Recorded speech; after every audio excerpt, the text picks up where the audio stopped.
Everybody, we are live on YouTube. Real estate for hockey players. We'll go over four concepts today. Had a little bit of technical difficulties, but we're back at it. Let's jump right into it.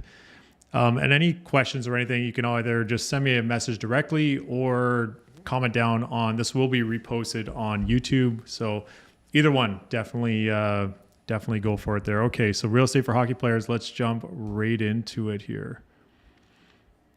On today's agenda, we're going to go through an introduction, introduce myself. We'll talk about what's going on in the market in Canada, in Toronto, and even Vancouver just a little bit. We'll talk about a few concepts for hockey players, building your team, and we're going to go through some examples to actually see what does this process look like and what does the timeline kind of take. So about me, I'm a realtor here, licensed in Ontario. I played professional hockey for 13 years. When I was playing, I purchased multiple properties, rented them out when I was away during the season. And if you are looking outside of the Greater Toronto area, so if you're looking anywhere, basically North America or maybe even worldwide, we can create some connections here with some other realtors around the globe. Definitely reach out. We do have a pretty extensive referral network in Canada and the USA. So just a little bit of housekeeping, and if I'm going too fast, just let me know, but just a bit of housekeeping here. So all these concepts we're going to go through today are definitely player and case-by-case dependent. So not every concept is the same for everybody. Different rules, provinces, states, countries, maybe even mortgage rules, rent restrictions, closings, foreign buyers. For example, in Canada, there's a foreign buyer ban right now.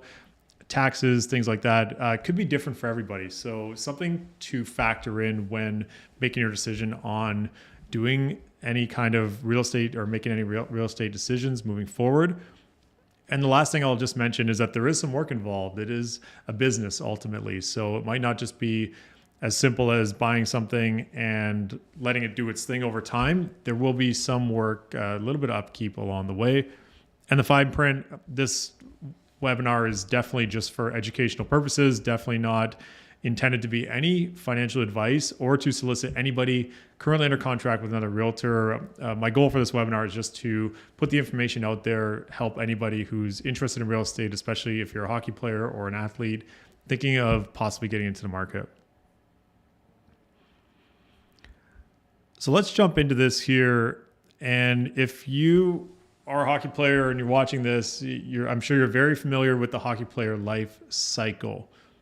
If you're in season, you move to a city, you unpack your entire life, you have training camp, you make the team, or you get traded to another team or move to another team. You have to find a place to live, build a routine, play your regular season, play your playoffs, negotiate a new contract, pack your entire life up, and drive back for the off season. That's your in-season portion. Off-season portion, of course, the opposite. Where to live, parents, friends, rentals. You need a place to train, skate, work out, balance with life, family, friends, new contract, current contract. Probably want to prepare for camp as well, of course. Pack your entire life and drive back for your in-season. So rinse and repeat. This is the hockey player life cycle. And this is where real estate is really a long-term thinking play. So if you're thinking of doing or having a 10-year career, also think of 10 years in real estate. What can happen in 10 years in real estate? Well, I just did a quick Google search here on real estate bubble in Canada, actually, or Canadian housing market. And I went back all different years. And what I noticed was, here's one from 2012, says, be very afraid of the Canadian housing bubble. Canadian housing market faces a looming demographic bubble. This was in 2015. 2013, most overvalued in the world. 2022, Canadian home prices predicted to fall by 24%. And this one in 2023, a year ago, the end of the housing correction, a revised forecast sees rising prices. Needless to say, just before jumping into that, needless to say, there are a lot of media articles out there about real estate, especially Canadian real estate. And if you're in a city like Toronto, like myself, also plays a big factor in anything media related. So just something to consider when we look at these next charts. So here's the Canadian benchmark price. And this would actually only allow me to go back to January 2005. And we're going to compare that to January of 2024. We don't have the February numbers until the end of February. We're at February 20th today. But essentially, if we're looking at Canada, which is here in red, $237,000 was the average price for a property, benchmark price for a property in January 2005.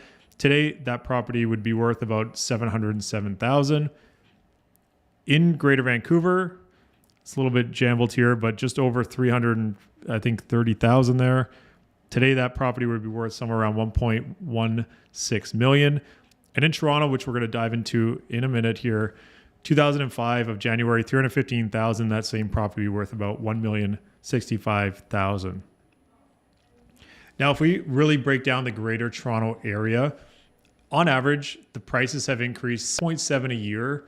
6.7% a year for the last 40 years, which effectively prices have almost doubled basically every 10 years. If you have a 10-year career in pro hockey, the price to purchase at the end of your career will most likely be more than the price it costs to purchase that same property today. Even if you take a conservative approach of 3 to 5% a year, which I would probably recommend doing a little bit more on the safe side. So what does 20 years of hockey look like? And I went in 5-year increments. Here is January 2004, your benchmark price for this is the composite, so this blends in condos, townhouses, and single family homes.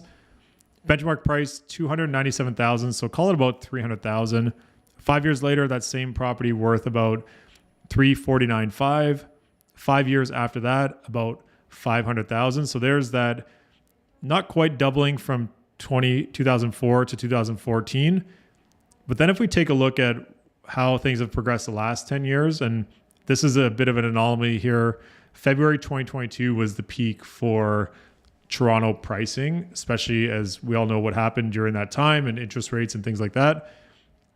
That price has gone from about $507,000 to about $1,065,000. So basically just over doubled in that time. And this trend goes all the way back 40 years of data.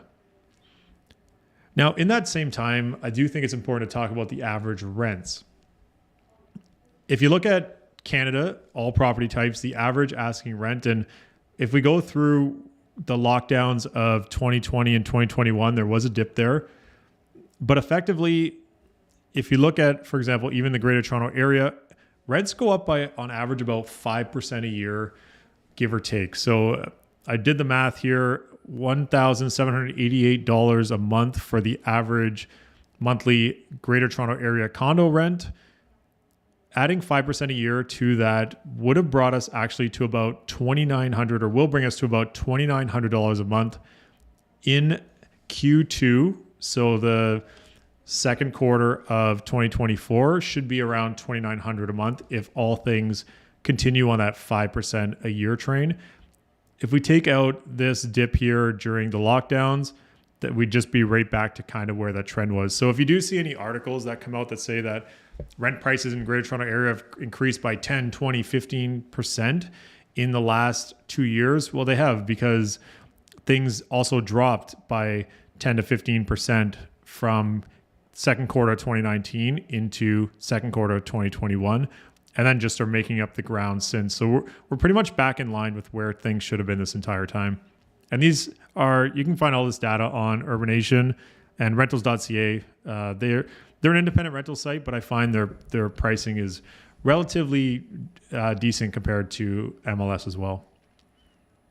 And here's their full scope of the rents. But a couple things I wanted to point out. So rental market in major cities, especially in Canada. So when we talk Canada, I will reference Toronto because that's the market that I currently work in. Demand in major cities and prime locations is there. And in the seasons, so when it typically gets warmer, we find that demand increase tremendously. It usually picks up pretty quick in April, and then also all the way through September, October. So demand is there in the peak months of the summer. And fully furnished rentals in Toronto are actually difficult to find. And if you do find them, there's a very big mix of whether or not it's like furnished really nicely or not so great. They generally charge premium for pricing, and they have various term lengths. So they might be for a month, they might be for 6 months. We do have some new rules here in Toronto, and we won't dive into them for the sake of this webinar, but there are some new rules in Toronto when it comes to shorter term rentals. So something to keep in mind regardless of the city that you're looking. So let's talk about 4 concepts for hockey players. I'm just going to move this here out of the way. Let's talk 4 concepts for hockey players. So the 4 concepts is a property where you want to live in the off season, a property where you are playing in season, a property in a city that you don't live in, whether either it's off season or in season, and a property for a future. Could be a pre-construction condo or house in whatever city that you're looking to reside in, and that could take maybe 3 to 5 years to build from maybe purchasing to when it's completed.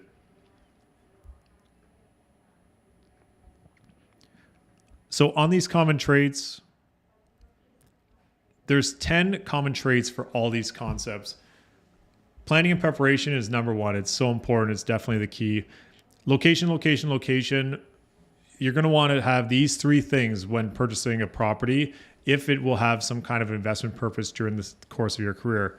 You want to make sure that it's going to be rentable, livable, and sellable. So rentable meaning is it in a prime location? Livable, is the space work? Is it going to be attractive to potential renters? And sellable, is it in a great location that if you ever had to sell it, you'd be able to do so because the location is quite good and the property is quite good. Case by case. So again, as mentioned, player dependent for all of these concepts. The next piece to keep in mind is this might not be your forever home. And this is something that I discuss often with clients, is that if you are making a purchase, it might not be in 10 years where you end up living. And for every player, that could be different. You might want to have a property manager or somebody local who can help you manage that property over time. Timing of purchasing to work with your season schedule. So if you're going to want to purchase, for example, something to move into in the summer, when to start that process so that when you move home, you get to maximize your time at that property. Short-term rental rules in various cities, as just mentioned in Toronto. Foreign buyer rules, purchasing rules. So in Canada, we do have a foreign buyer ban, so that could play a factor when it comes to making your purchase. Most of the heavy lifting is typically done in year 1. So that could be when you're sourcing all the furniture. If you have to do any renovations, you want to get all that stuff done before getting that furniture in, getting professional photography, all that stuff done. If you're choosing to rent it, of course, you need the photography, but you want to get all that stuff done typically in year 1. And I find in my experience, that's typically the year of the most heavy lifting. You can always do other stuff, any other type of renos over time as well. And there's work involved. This is a business, and it's not something that's just a set it and forget it type of thing. Even though there's good upside over time, it is still a business. And if you're generating rental income on it, then you're going to want to think of it as a business as well. So concept number 1, and we're going to go through for all the concepts, some pros and some cons to both. If we look at concept number 1, a property where you want to live in the off season. So where you want to live in the off season, some of the pros to that are it's less contract dependent. So regardless of where your contracts are and your different teams, you always have your hub that you're going to move to in the off season. You typically know the city or the area. There's a place to move into every off season, which is always nice. You're not scrambling or living with parents when you first move in, if that's your choice. Storage for furniture is once you furnish that property, you generally don't need to move it in the future. You could charge premium rent in the off season or during the season if you're doing medium term, fully furnished, and all inclusive. Those typically rent for higher price points. And if you're making those moves, for example, in August to go back to your season or September, that's still a pretty high time when it comes to getting rents for the city of Toronto. If it's where you eventually want to live after hockey, you'll already have a place in that city and you can just move in at any time. And if you are doing 6 months rentals and you're moving in every time it's the off season, then you can also readjust the rent to market value every single season that you go to rent it. So just something to factor in there as well.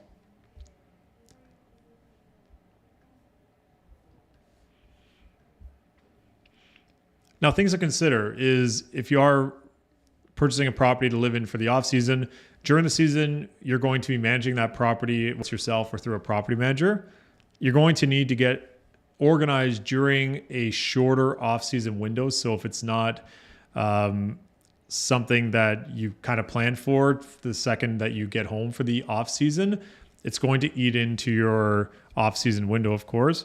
You still have to find furniture for during the season. So if you are playing in North America and you live in Toronto during the off season, but you play in whatever, any city during in season, then you might also need to get furniture for that city you're playing in the season. Timing the rental agreement so the schedule lines up with your off season. And even though we mentioned like maybe a 6 month rental could work, there may be an offset of plus minus a month or two, just depending on the contract that you have with your current tenant, and more turnover each year. So each year there could be, there's a new person renting your property, so there's more turnover each year. Concept number 2, a property where you are playing. Nice thing about that is you have a place to live right away for the season, which always adds a little bit of comfort. You don't need to find a new place to live every season, of course, with a team. Your team coordinator can help connect players to the property. So if you change teams or you're traded, this could be a great way to keep that property rented season after season. If you're looking for a roommate during the season, the coordinator could help get a roommate for you as well from the team. It could be, and on that aspect, it could also be cheaper to manage during the season if you're living there as well. So if you, for example, purchased a 2-bedroom condo, then you could have one of your teammates also rent from you during the season. So something to factor in there. And rent short-term in the off-season when away. So you could rent it in the off-season short-term, and that'll give you a little bit of rental income while you're away as well. Now, other things to consider is if you're buying in the off-season, organizing for during the season in that city. If you don't know the city or you're new to the city, there might be an element of where you need to go to that city to make sure that you can get everything sorted properly. Contract dependent. So if you have a 1-year deal or a 3-year deal or a 10-year deal, that could also depend on your location within the city. Renting to a teammate, charging rent, raising the rent each year might not always be the most comfortable conversation to have with a teammate, especially if they plan on living with you for a couple years in a row. So that's an element of a challenge there as well. Now, you could be buying out of province or states. So if you're, for example, you're Canadian and you live in Toronto and you're off season, you're from Toronto and you're looking to purchase in maybe down in the States, there could be some tax or income qualifications there. And again, we're not going to go through that in this video. You have to find somewhere to live for the off season, and generally short-term furnished properties are getting very hard to find in a city like Toronto, and they are incredibly expensive here in the downtown core, especially for 2 to 3 months. Or even 4 months for that sake. Typically might not know the city or area as mentioned. And if it's not where you eventually want to live after hockey, you might be looking for a place at that time in 10 years down the road as well. So those are just some of the things to consider of purchasing a property where you are playing.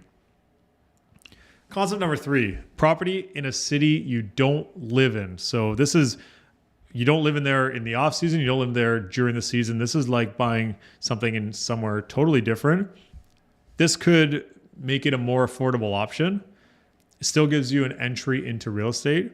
Potential for a short-term rental property. So if you are in a city that allows short-term rentals, that might be your play on this. And you could also, on the flip side, you could also rent it longer term. So if you wanted to have a tenant there for multiple years at a time, you're not moving in and out of the city or in and out of the property. So it gives you that flexibility too. And still gives you the upside and equity over time. So it still gets you into the real estate market to let it do its thing over the time that you're playing. There's a couple things to consider of purchasing a property in a city you don't live in. You'll need to manage from a distance full time. So that might be a reason to hire a property manager full time. Or if you think you can manage it from a distance, something you're going to want to consider. You're going to plan to check in to the property every single year. So you'll want to schedule some of that time into either your off season or in season, depending on where the property is. You typically might not know the city or the area. Location is still very important. So if something might be a crazy deal from a pricing standpoint, maybe that city or area hasn't quite had the appreciation over time, and just something to think about when it comes to location. What location are you looking to purchase in? And always keep in mind the short-term rental rules in given cities if the short-term is the avenue you want to go down. Concept number 4, purchasing a property for the future. And originally this was a bonus concept, but I do think it's a concept that we should put in here full-time because these are very relevant ways to purchase real estate, especially in the city of Toronto. Pre-construction is a big-time business here. And while it has been relatively slow in 2023, there are still pre-construction projects on the way. They offer extended deposit structures, so they might only offer a certain percentage each year till closing. That might be 3 to 5% a year of your down payment payable till closing. So if something's ready in 5 years, for example, and it might be a deposit structure of $5,000 on signing, the balance to 5% at the end of year 1, 5% more at the end of year 2 or 3, and then 5 or 10% on closing. Generally, it's a way to get to 20%, but over 3 to 5 years of time, depending when it's ready. The nice thing is you get to choose your finishes, your style, maybe even your floor plan, and you might even have some builder incentives to consider when purchasing a pre-construction property. Things to consider: you definitely want to purchase with a reputable builder, someone who has a really good track record of completing buildings. There may be possible delays. So if you factor getting in that property in 2029, for example, I know it sounds crazy, but that's 5 years away. They may be delayed till 2030 or 2031 kind of thing, depending on the builder and the track record and the property. There are typically development charges, something you're going to want to consider when negotiating that initial contract. Central locations are typically much more expensive than resale properties, and we'll go through those numbers in a really short second here. In Toronto right now, you're paying the cost for future pricing. So pre-construction condos right now in Toronto are ranging, it's a pretty broad range right now, but it's $1,400 to $2,000 a square foot on average. That same resale condo, so if you were to buy a condo in the building across the street that's maybe 5 to 10 years old, is selling for about $900 to $1,100 a square foot at this moment in time. It's about a 40% increase in price to purchase the pre-con, because effectively you're paying tomorrow's price today. If you see any of the locations that are offering cheaper pricing, especially here in Ontario, like maybe $1,000 or $1,200 a foot, what I've been seeing is that these properties are generally outside of the downtown cores of major cities. So it might be way outside the cores, or it might be on the outskirts of a major city like Toronto. So let's talk about the process. And I wanted to break this up into building your team. What does a timeline look like? And what is an example of how this all plays out? And again, this is for illustrative purposes. This is just a generality of how this all would work. And if you ever have any questions, you can reach out to myself or anybody in the real estate world that should be able to help you navigate this building your team process.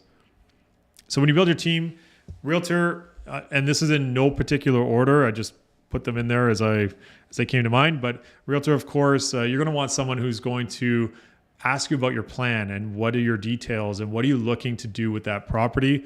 You're going to need to connect with a mortgage agent or broker, most generally if you need to finance the property. And typically if it's an investment property, you may need 20% down. But again, that's a conversation to have with a mortgage broker or agent. An accountant and financial advisor, I would suggest you connect with your accountant and financial advisor to have the discussions on the finances and that aspect of it. And a lawyer, they play various roles within the transaction as well. So if we think timeline, the number one question I always ask is, when do you want the keys in your hand? So if someone says to me, hey, Mike, I want to purchase for the off season coming up, and we'll use May as an example, Typically, it's a 3 to 6 month process from when you're looking to have the keys in your hand. So take that keys in hand and work backwards. So think of things like a pre-approval, the property search, showings, getting an offer accepted. Depends on the market, of course, how long that would take. If you have conditions in the offer, the time to satisfy those conditions. Closing is generally 30 to 60 days, but you can do shorter, you can do longer. Then you'll prepare for the next steps, receive the keys in hand, and you're going to want to set up the property, which could take another few weeks as well. So if we look at a timeline example, in February, and again, using that May closing, in February, connect with and build your team. This is a great time to connect with all the people of your team, your realtor, mortgage broker. And if you don't have a mortgage broker, for example, the realtor should be able to point you in the right direction. Accountant, financial advisor, and then lawyer will come next a little bit further along in the process. Create a plan, get your pre-approval so you have an idea of what you can qualify for or what you could shop for. Then in March and April, think about narrowing down the area, property type, start the property search. Once your offer is accepted, get the deposit ready, satisfy any conditions, prepare for closing costs, and then in May, keys in hand, set up for next steps. And we're going to go one by one to give it a little more detail of how this looks. So let's say today's February 20th. If we factor in 2 to 3 weeks to connect and build your team, assess your readiness. This is where you discuss with your accountant, financial planner, things like finances, taxes, if you need to get your taxes all complete before making this purchase. Create a plan with your team. In general, as a realtor, it would be my job or any realtor's job to figure out what you're looking to do. What's your timeline? Where are you looking to purchase? What property type? What the budget is? Will it be a rental? Will it be a place that you purchase and live there full time? All these questions are really important to go through to help you navigate in the proper direction. Now, pre-approval budget, that's when you connect with your mortgage broker. They'll help you figure out what you can afford, how much you need for a down payment, what the monthly carry cost is, and all the aspects of the budget side is generally with the mortgage broker when it comes to pre-approvals. Now, March and April. So if you are looking for those keys in May, you're going to want to factor in about 4 to, I just wrote 6 weeks here because May is about that time away, but if it could take longer, which is no problem.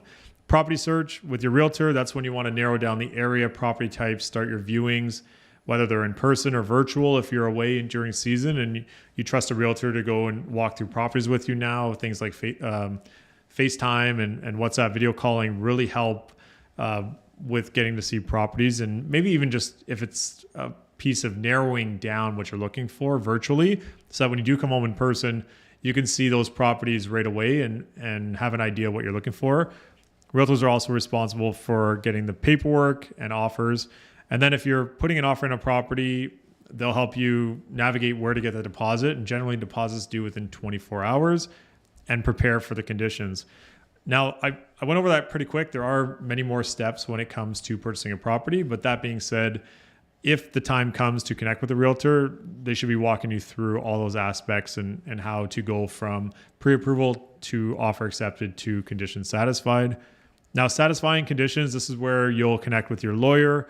Your realtor may have a recommendation for an inspector, or you can obviously search for any inspector you like, and your mortgage broker. And if the 3 most common conditions are inspection, and that's when you'd have an inspector come to the property, a status certificate review. So if you are looking to purchase a condo, then the status certificate talks about the financial health of the condo building.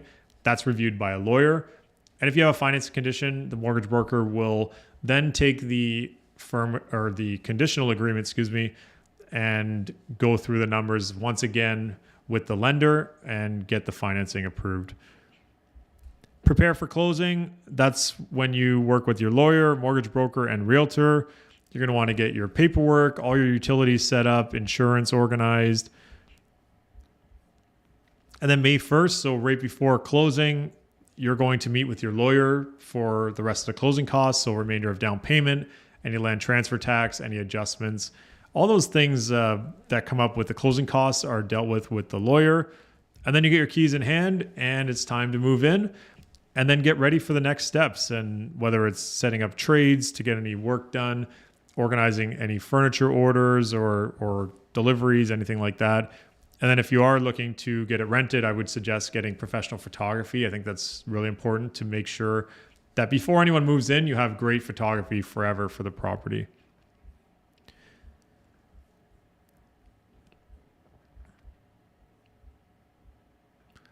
So that's about it when it comes to purchasing a property, whether you fit in any of those concepts, those 4 concepts. And I'd love to hear your thoughts in the comments down below on what you think, or if you have any ideas, or if there's anything I missed. I'd love to hear any other options. And I'm always here to help. And this QR code literally takes you to a link where you can book in a call with me anytime.